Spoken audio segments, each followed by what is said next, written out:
સાબરકાંઠાના ભાજપ ઉમેદવાર શોભના બારૈયાએ જંગી લીડથી વિજેતા થયા હતા। આજરોજ તેઓ અરવલ્લી મોડાસાના મરડિયા ખાતે શોભના બારૈયાનું ભવ્ય સ્વાગત કરવામાં આવ્યું હતું। મંત્રી ભીખુસિંહજી પરમારની ઓફિસ ખાતે શોભના બારૈયાએ કાર્યકરોનું સ્વાગત કર્યું હતું। જિલ્લાના હોદ્દેદારો કાર્યકરોએ નવીન સાંસદના અભિવાદન કર્યું। આ તકે હિંમતનગર ધારાસભ્ય વીડી ઝાલા પણ ઉપસ્થિત રહ્યા હતા। ભારે પડકારો વચ્ચે પણ અમે આજે ભારી બહુમતીથી જીતીને આવ્યા છીએ।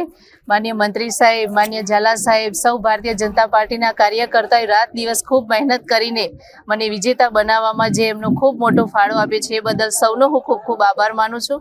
આગામી સમયમાં માન્ય વડાપ્રધાન શ્રી મોદી સાહેબના નેતૃત્વમાં, માન્ય અમિતભાઈ શાહ સાહેબની ભારતીય જનતા પાર્ટીની જે નેતૃત્વની સરકાર કેન્દ્રમાં બની રહી છે એમાં અમને કામ કરવાનો મોકો મળશે। વિકાસના કાર્યો કરીશું, સૌ સાથે મળીને જનતાની સેવા કરીશું। હું સૌનો ખૂબ ખૂબ આભાર વ્યક્ત કરું। મારું પ્રાધાન્ય હશે કે પહેલાં તો હું રોજગારીને પ્રાધાન્ય આપીશ, સિંચાઈ અને શિક્ષણમાં પણ મારું એમને પ્રાધાન્ય આપીશ।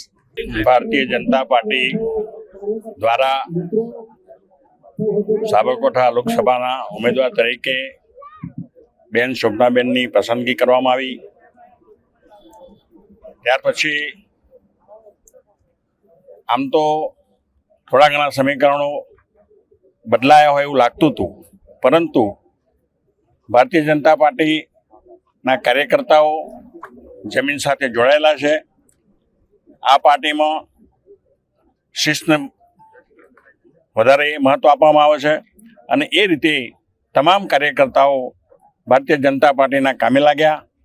બેન શોભનાબેનને જે આટલી સરસાઈથી જીતશે એવો અંદાજ નહોતો, છતાં પણ અમારા ધારવા કરતો ખૂબ સારા મતોથી બેન જીત્યા છે। અને જ્યારે બેન માટે કાર્યકર્તાઓ અને અમારા પદાધિકારીઓ જે મહેનત કરી છે એ બદલ આ વિસ્તારના ધારાસભ્ય તરીકે એમનો હું ખૂબ ખૂબ આભાર માનું છું।